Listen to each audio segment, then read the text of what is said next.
From the 15th century Malay Annals, a compilation of the history of the great rulers of the Malacca Sultanate, it was said that a Sumatran prince, while on a hunting expedition, spotted the brilliant white shores of an island across the sea. He named this land Temasek, and upon sailing to the island, believed he saw a lion, inspiring him to call his newfound kingdom Singapura, or Sanskrit for the Lion City. The prince was said to rule Singapura for many years, and eventually pass it down to his descendants for generations. According to the annals, the city flourished, drawing foreigners in great numbers and gaining widespread fame. For centuries, historians have doubted this origin as a myth due to the lack of tangible evidence supporting the existence of a glorious kingdom on the island of Singapore. But new archaeological findings suggest that this origin story might not be so far from the truth. So hello and welcome, fellow historians. Today we will explore the fascinating early history of the island of Singapore and assess the potentially important role it played within the history of Southeast Asia and unearth the lost but not forgotten history of the ancient city known as Singapura, located on the site of modern-day Singapore. Once again, I want to thank you for visiting the channel, and I hope you enjoy the video.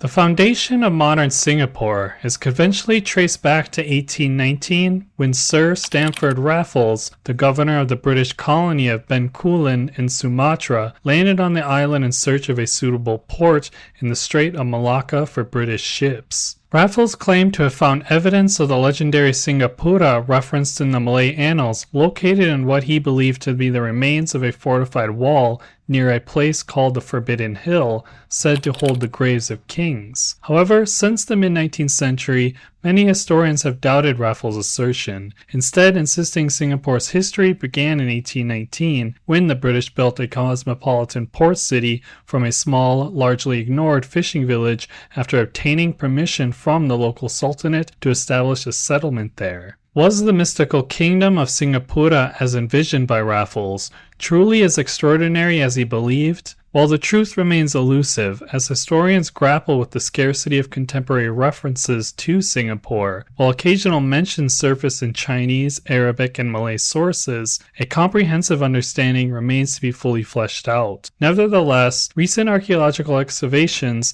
have yielded surprising findings, hinting at a potentially more significant role for Singapore in Southeast Asian trade than previously conjectured. Since ancient times, trade routes connecting the Indian Ocean and South China Sea have played a crucial role in Southeast Asia's development. Singapore, situated on the southern extremity of the Malay Peninsula, likely at least played a role in ancient trade in the region. Seafarers from Asian mainland kingdoms, the Indian subcontinent, the Middle East, and Southeast Asia traversed the Strait of Malacca for trade, and some likely would have ended up on Singapore, or even known then as Temasek at some point. Singapore is an island positioned in a rather important intersection, though minor in compared to the Straits of Malacca. It is surrounded by a crescent of islands with three straits opening into the Indian Ocean: the Straits of Malacca, the Sunda Straits, and the Lombok Straits. While these straits connect to the South China Sea, the primary gateways for trade have always been the Sunda Straits, and notably the Straits of Malacca. The 500-mile-long strait between the Malay Peninsula and Sumatra connect to the South China Sea by the Straits of Singapore, and it is the shortest route between the Indian Ocean and South China Sea. Singapore thus might at various times have been a pivotal point for seafarers traveling from Europe and India in the west, China and Japan and mainland Southeast Asia in the north, Borneo, Java, and Moluccas in the east, and Java and Australasia in the south. In the 20th century, renewed archaeological surveys in Singapore have uncovered compelling evidence of a 14th century port city buried beneath the modern downtown district. These findings, including fragments of Chinese pottery, Indian beads, and Javanese jewelry, extend Singapore's origins by more than 500 years before the British arrived, indicating a vibrant trade occurred at the port, particularly between the 13th and 15th centuries. The presence of imported and locally produced pottery from around 1350s suggests that Singapore served as a modest trading hub, facilitating the exchange of goods with India,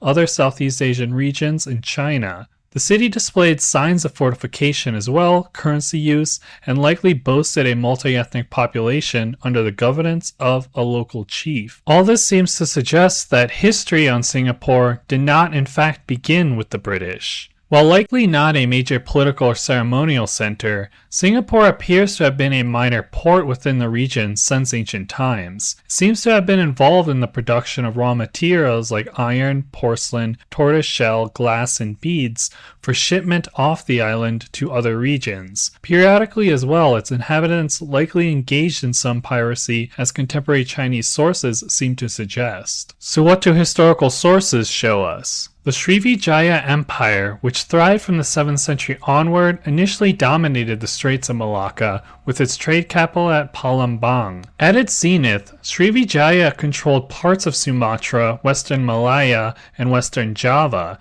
leveraging its wealth through control of trade routes in the Straits of Malacca and the Sunda Straits. Singapore seems to have reached its height of prosperity under the Srivijaya Empire, aligning with its capital at Palembang in eastern Sumatra. As Srivijaya extended its influence over much of the peninsula and archipelago, Singapore likely evolved into a minor port within Srivijaya during this period. As a small Malay trading dependency, Singapore provided men and ships to Srivijaya, but found itself relatively isolated when facing threats from the Thai and Javanese invaders during Srivijaya's decline in the later centuries. In the 11th century, the Cholas of South Asia challenged Srivijaya's dominance over the Straits of Malacca, but it was the Majapahit, a Javanese kingdom, that ultimately supplanted Srivijaya as the dominant sea power in maritime Southeast Asia.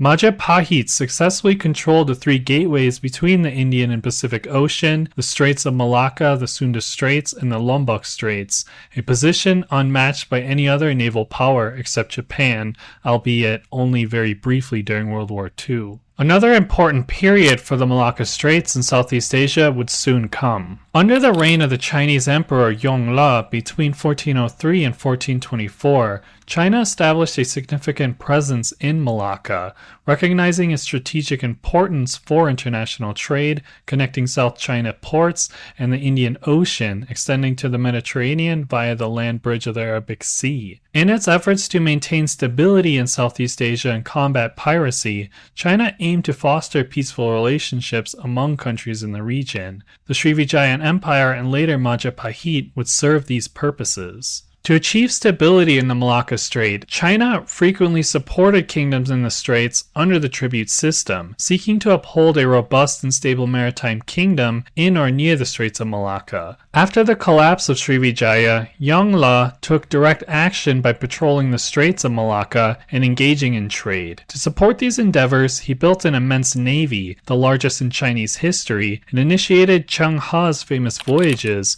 reaching as far as East Africa. The capacity and presence of the Chinese Navy eventually led the founder of the Malacca Sultanate to accept Chinese suzerainty, seeking protection against the Thai Ayutthaya and Javanese Majapahit. For 2 decades, Malacca thrived with a Ming naval base, yet China prevented any power, including Malacca, from totally dominating both sides of the Straits of Malacca or the Sunda Straits. Doing so would have been bad for business. The Chinese emperor struck a delicate balance between maintaining peace in the straits and playing off rivalries to ensure nobody fully dominated the Malacca Straits. However, this boon would be short-lived. After Yongle's death, Ming emperors would turn inward, concentrating on securing their land borders in the northwest at the expense of growing its influence in Southeast Asia. As China withdrew its naval ambitions in Southeast Asia, however, Malacca had already grown strong enough to stand independently. It was during this time period that Singapore would reach new heights in prosperity.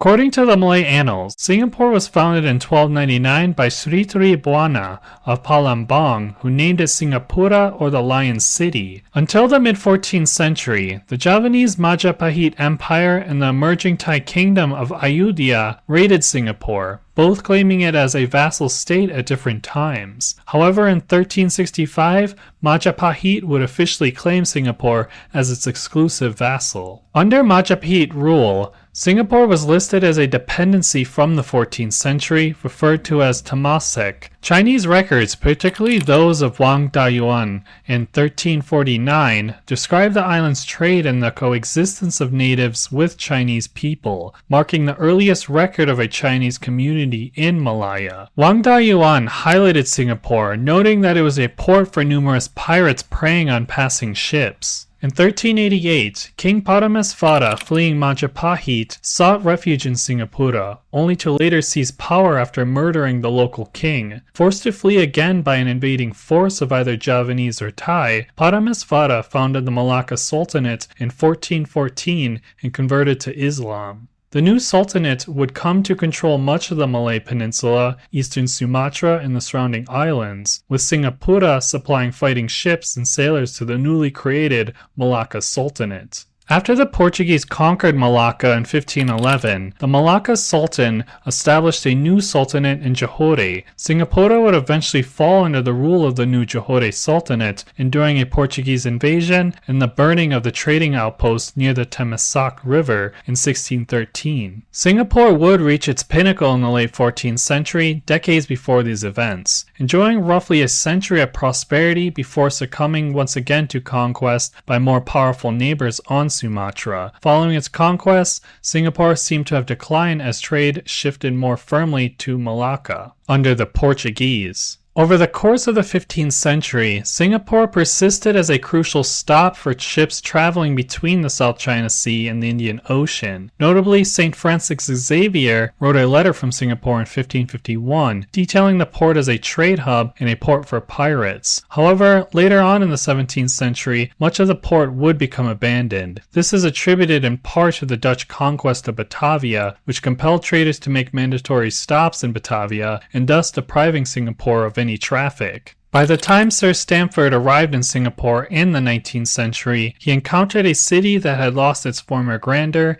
and seemingly stood as a mere shadow of its glorious past. The once modestly prominent Lion City, situated near the Malacca Strait, had deteriorated into ruins, its once revered kings fading into obscurity, remembered only by the local villagers and fishermen who still called the island home. Yet this decline in significance marked not the final chapter for the legendary Lion City. Instead, it paved the way for a remarkable resurgence, propelling the city to re-emerge and transform into the vibrant metropolis we recognize today. Despite Sir Stamford's speculations about the existence of a fabulously wealthy city on the island of Singapore, there is scant evidence to substantiate such a claim. Nevertheless, while it may seem improbable that Singapore was indeed a wealthy metropolis, a growing body of evidence suggests that the island might have played an overlooked role in maritime trade in Southeast Asia before the arrival of the British. Examining the limited historical and archaeological records, it becomes evident that the fabled Lion City was not exclusively a haven for pirates and fishermen. Instead, it appears to have functioned as a port city of some modest significance, with its prominence beginning in the 14th century and gradually waning in the 17th century. Mounting evidence does suggest a city of some significance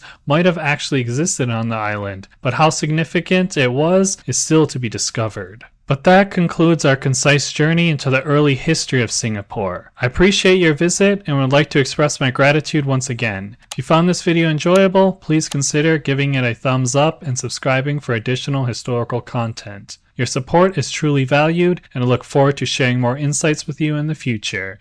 Take care and goodbye.